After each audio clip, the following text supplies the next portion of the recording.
Take a look at the graph. Notice that the x-axis represents time, measured in months. The y-axis represents the amount of rainfall, measured in millimeters. The first question is, what was the greatest amount of rainfall in a month? The highest point corresponds to a rainfall amount of 55 millimeters. So that would be the first answer.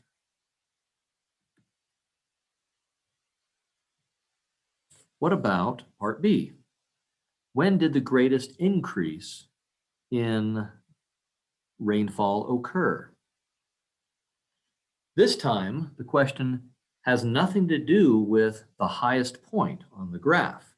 It only has to do with the biggest jump. Another way of looking at that is we are looking for where the slope is the steepest in the increasing direction. That takes place right there, from October to November. So part A was about where things are, like the highest point. And part B was about slope, as in the steepest slope.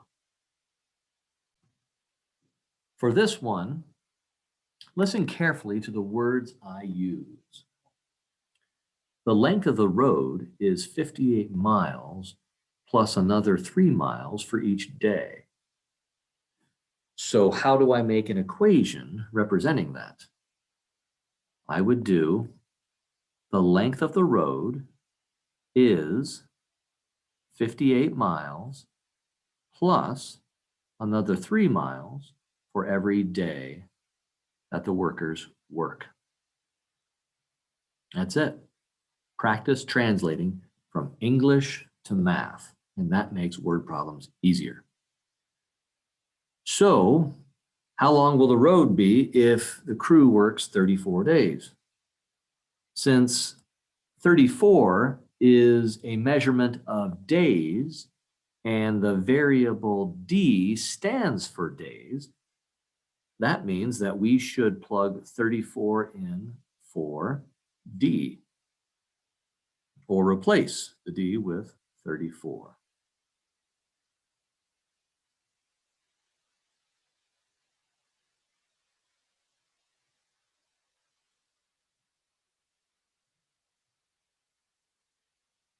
And we get 160. But 160 what? L is length of the road measured in miles, so it would be 160 miles. Once again, we need to create an equation that represents a situation. The total cost of this enterprise is $5,400 plus another $200 for each ton of sugar. And then that would be the equation. Now to graph it, we would merely say the y-intercept is the number not multiplied by s. So that would be right here at 5,400.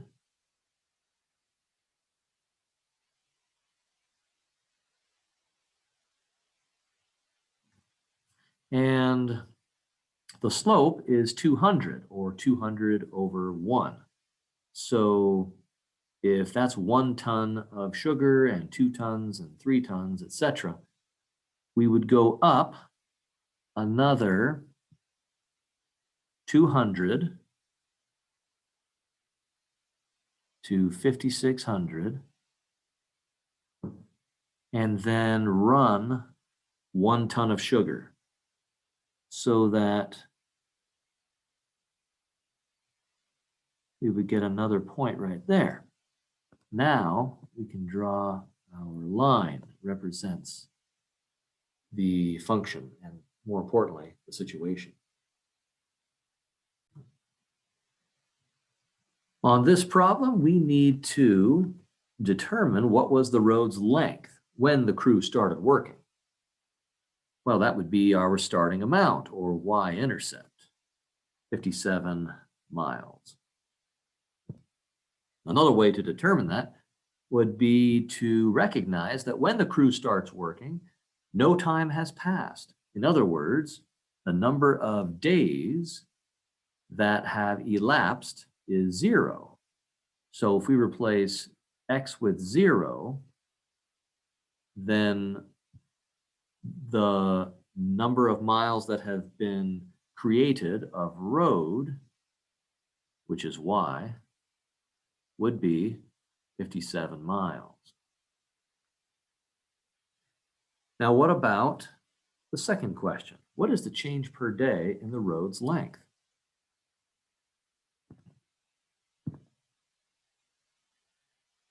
Well, the change is always associated with the slope. In this case, the slope is 2. What are the units of the slope? Since slope is always rise over run, or how far the line rises in the y direction, divided by how far the line runs in the x direction, it would be 2 miles, since y is measured in miles, divided by 1 day.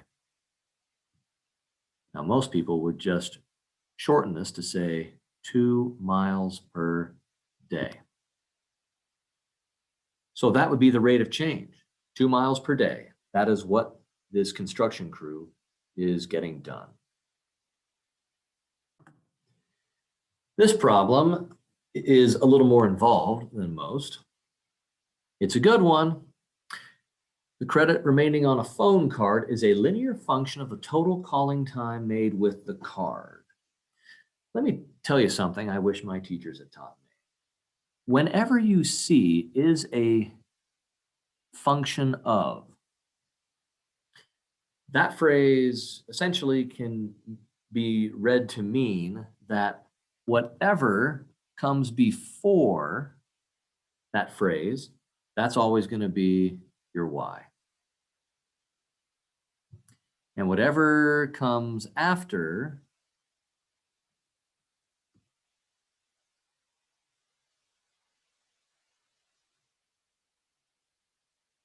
that's always your x. So y will stand for the credit remaining on the phone card, and x is the calling time, how many minutes were used. Now, they give us some information that we will definitely need to use. They tell us that when the call time is 40 minutes, that there is $20.20 remaining on the card. In other words, when x is 40, y is 20.2. They also tell us that when x is 64, y is 17.32.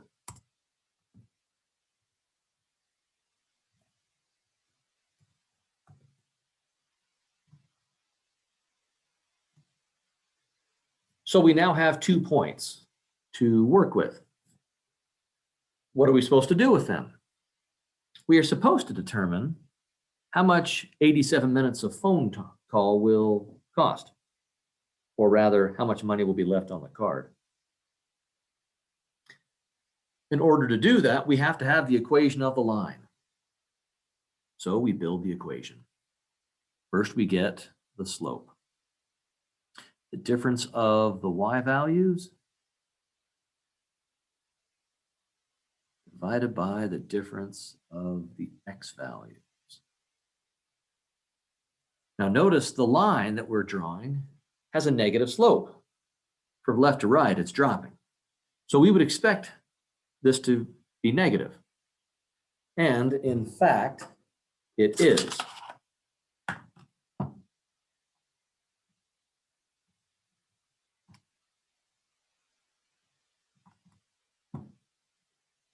And it is negative 0.12.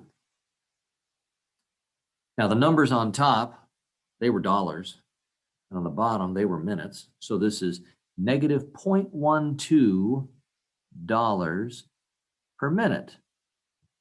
In other words, you would lose 12 cents every minute, or use up 12 cents. We now have the slope. So in the template, y equals mx plus b, I can replace m with negative 0.12. And now I can plug in one of these 2 points here for x and y. I'll just pick the first one. I'll replace the x with 40.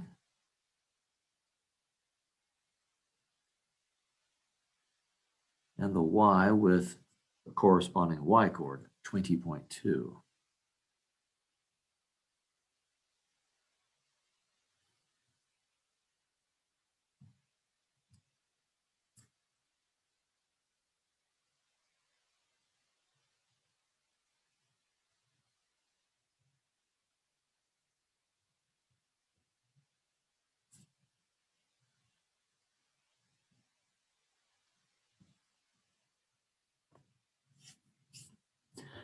And we get b equals 25. Therefore, our equation will be y equals negative 0.12x plus 25, where x stands for the number of minutes used and y stands for the amount of money left on the phone card.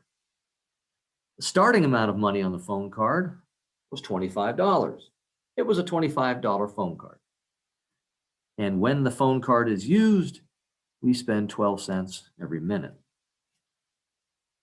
So the question is, how much money will be left after 87 minutes of phone calls? Since 87 is time and x is our variable representing time, that means we will plug it in for x.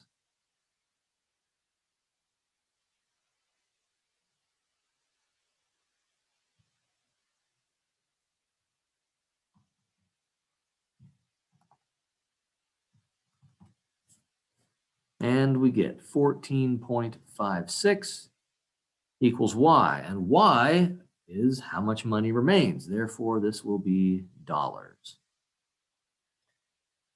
That is a more involved problem and is a very good one. Make sure you study that real well for the test, because I will probably have it there.